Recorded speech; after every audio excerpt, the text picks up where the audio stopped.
What's good, everybody? Welcome back to the channel. Hope you are having a very good day today. Today, I want to talk about the New York Knicks. As of right now, the New York Knicks are struggling. They are not good. They are terrible as a team, and they have just been playing really bad basketball, losing in embarrassing ways. So today I want to talk about kind of the downfall of the New York Knicks, everything that's going wrong with the New York Knicks and why they're having a disappointing season and what they could possibly do in the future with the trade deadline in order to clean up this mess that this team has produced. But before we get this video, leave a like, subscribe to the channel if you haven't already, enjoy the content coming out of this channel. I would greatly appreciate it as always. Share this channel out to anyone who would like this sort of content on this channel. I would greatly appreciate it as always. And with all that being said, let's just get right into it. As I'm recording this video, they are out of the play-in tournament. If the season ended today, they would be out of the playoffs. So they have been having a very bad start to the season compared to the placement that they had last season, where they ultimately ended up being the 4th seed in the Eastern Conference, where they had a very impressive regular season. But this season, they have been struggling, man. They have lost to teams like the Magic 2 times in a row that ultimately they should beat. The Knicks are 3 games under 500, and this Knicks team has so many issues that ultimately it doesn't seem like this team can solve them all. Before the season started, I was planning on making a video on why the New York Knicks were going to be dangerous this season, and honestly, thank God I did not make that damn video, because I would have been dead ass wrong.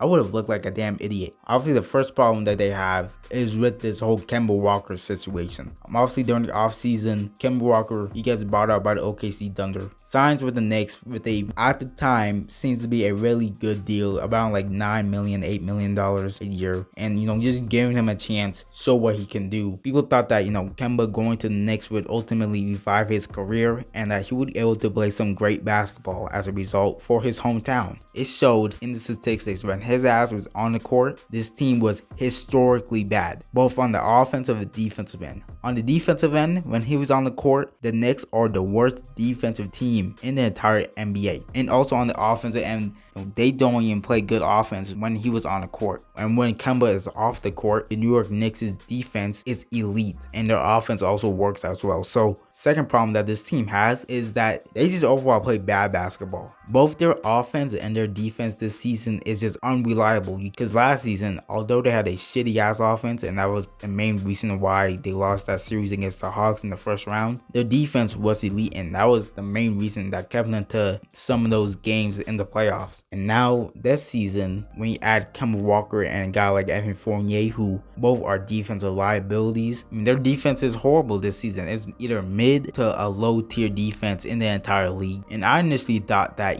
adding Kemba Walker and Fournier, although yes, you're going to expect a drop off in your defense, your offense is supposed to be better. I thought that adding those two guys to lift up their offense even more, to have more firepower, to be able to condemn to teams like Chicago and the Hawks, by adding more firepower and be able to put up more points and just be able to be more creative on the offensive end. But that shit did not work either. And when both your offense and your defense, as a result, you're going to play bad basketball. Also, keep in mind, they have Tom Thibodeau as their head coach, who we all know is a defensive minded coach who wants to play good defense. So when you add a guy like Kemba Walker and Fournier, he's not able to get that same defensive impact that he got last season with the Knicks. He's not going to be able to be that good as a creative offensive coach as well. And there are times with Tom Thibodeau where it seems like he's stubborn to give some of the young guys on the team like Miles McBride and Craig Grimes some playing time. There were just way too many problems with this Knicks team. Personally, I think the Knicks need to make a change while the time is still here before the trade deadline gets closer and closer. If the Knicks keeps this same damn roster, they're not making the playoffs. So I feel like a change needs to come with this Knicks team.